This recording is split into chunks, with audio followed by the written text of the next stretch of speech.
Hey guys, what's up? It's Clint Eatswood here, bringing you a commentary over a gameplay I got last night, actually, with my friends Blue Jay Swag, who is Arliss Jenkins, GFYD, who is Logan Brown, and Cerebral Gunner, who is Will Cammons. And so in this commentary, I'm basically going to talk about everything from where I've been lately and where I'm going to be in the future, that kind of stuff. A little bit about last night.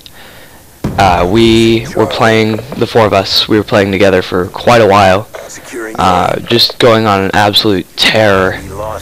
We ended up going on a 8-win streak, which doesn't sound that good, but before that we had a 7-win streak, and before that we had a 6-win streak, and they were all split by games that we lost by just 1 or 2 points, and it was just devastating. But yeah, we were just annihilating everybody, getting an orbital VSAT for me basically every match, which is huge because I never get kill streaks.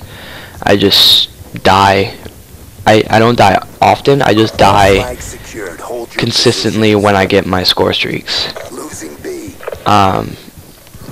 But yeah, the four of us were playing until Cerebral Gunner left to go play Modern Warfare 3, and then we picked up Loco Metro, who is Austin Warren, and we again just went on an absolute tear. I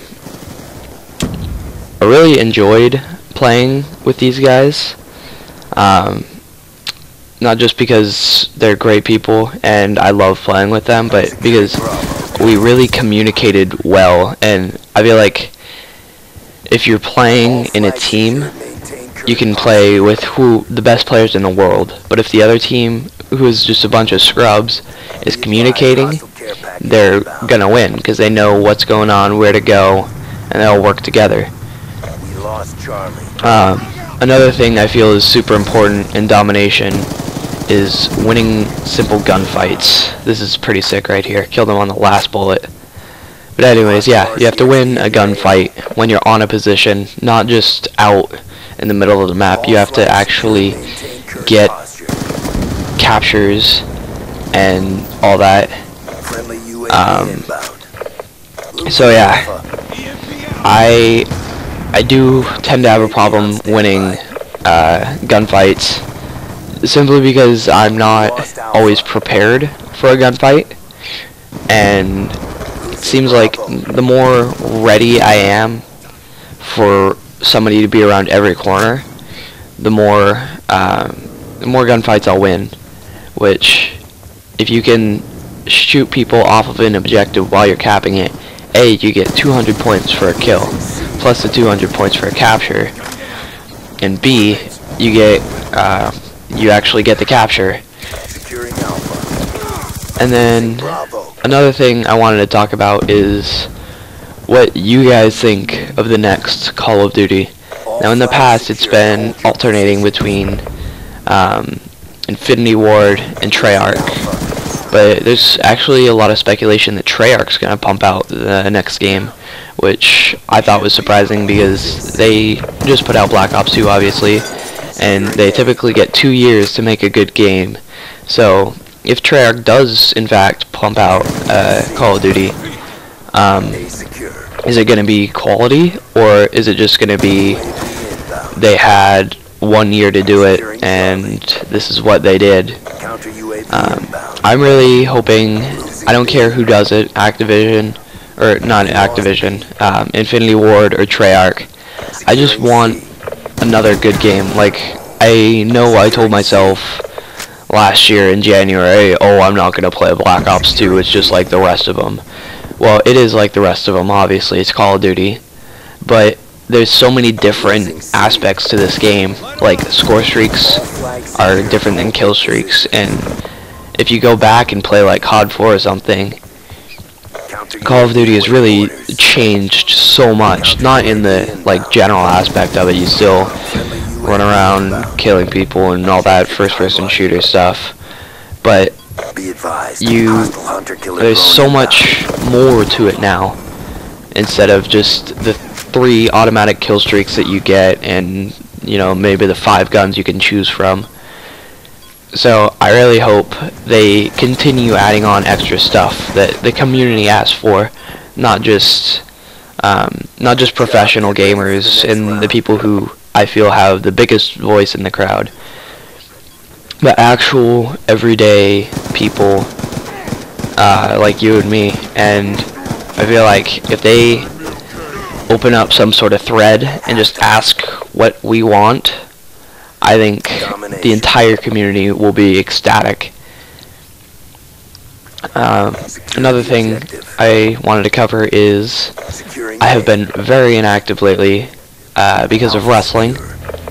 That just wore me out. I mean, I was going to sleep at 8 o'clock every night and just not feeling like playing. And then, so I got into districts, as well as Blue Jay Swag, who I'm playing with, and we each took third in districts, which is friggin' awesome. And the following week was regionals, which was last weekend, and neither of us advanced from that onto state. But after regionals, I mean literally the day after, 24 hours after I weighed in at 113 pounds, I weighed in at 124 pounds. So I mean, I love the sport. It just takes so much out of you. Like, I should be about 120 pounds on a day-to-day basis, but walking around 7 pounds lighter than what I should be, just, you have no energy. And on top of that, physically exerting yourself for 3 hours a day every day, on top of that, and not getting sleep if you're playing Call of Duty, it's just too much. So that's over, and I've just been playing basically non-stop. There's a whole lot of things that I've wanted to do. I remember saying when I was wrestling, but I just can't because Call of Duty is so much fun. Like, I love this game when I'm playing with people. I don't know. I just really enjoy this game, and I feel like I've gotten a lot better recently. Like, I used to, maybe get a UAV, and now I'm getting orbital VSATs every single game. And maybe it's just because I'm playing with better people, or on my team, and worse people on the other teams. But I don't know. Maybe it's just, I feel like the main reason I'm doing so good is because I'm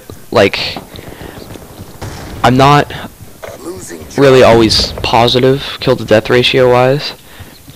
However, that's not how I look at being positive or negative. I feel like if you're positive in your attitude, but you're like 5 and 22, you're gonna do a whole lot better, and you're gonna have a lot more friends and more fun playing the game if you're happy about it than going like 22 and 5 and just screaming all the time and whining about every little thing. So yeah, that was my commentary, and thank you for watching. Until next time.